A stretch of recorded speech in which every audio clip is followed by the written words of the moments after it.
श्रीमद्भगवद्गीता षोडशोऽध्यायः दैवासुरसम्पद्विभागयोगः।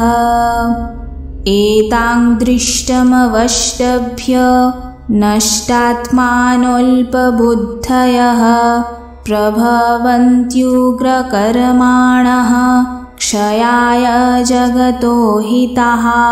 काममाश्रित्य दुष्पूरं दम्भमानमदान्विताः मोहाद्गृहीत्वा सद्ग्रहान् प्रवर्तन्ते शुचिव्रताः। चिन्तमपरिमेयाञ्च प्रलयान्तामुपाश्रिताः कामोपभोगपरमा एतवदिति निश्चिताः।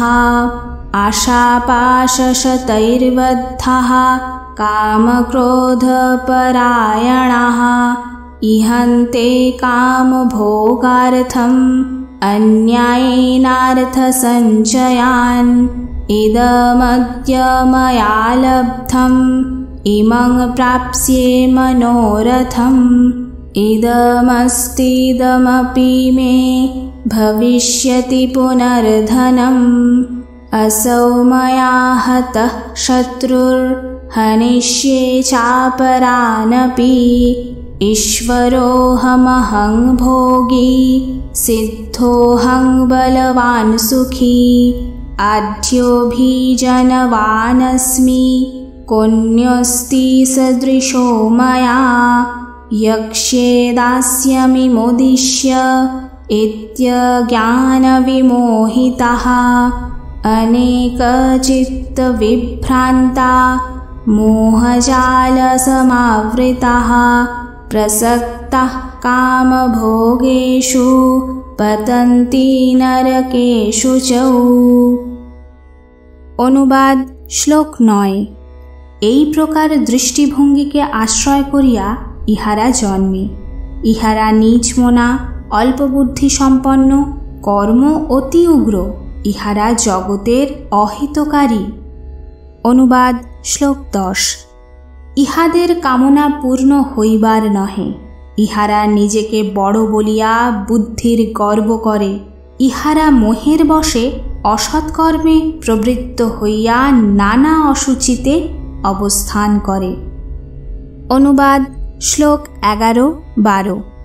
মরণকাল অবধি ইহারা কাম চিন্তায় ডুবিয়া থাকে। ইহারা কামভোগী সার বস্তু ভাবিয়া থাকে। শত শত আশা সদাই ইহাদের আবদ্ধ করিয়া রাখে। কাম ও ক্রোধের অধীন হইয়া ইহারা নিজেদের সুখ ভোগের আশায় অন্যায় পথে অর্থ সঞ্চয়ে মন দিয়া থাকে। অনুবাদ শ্লোক ১৩, ১৪, ১৫, ১৬। ইহারা অর্থ সর্বস্ব বলিয়া ভাবে। আজ এই ইচ্ছা পূর্ণ হইল, কাল ওটাও পূর্ণ হইবে। আজ এই অর্থ লাভ করিলাম, কাল আরও অর্থ হইবে। আজ এই শত্রুকে বধ করিলাম, কাল আরও শত্রু বধ করিব। আমি ঈশ্বর, আমি ভোগী, আমি সিদ্ধ, আমি ভগবান ও কুলীন, আমি যজ্ঞ দানের শ্রেষ্ঠ। এই পৃথিবীতে আমার ন্যায় আর কে আছে? এই রূপ নানা প্রকার মোহের বশে এবং কামভোগে আসক্ত হইয়া ইহারা অশুচি নরকে নিপতিত হয়।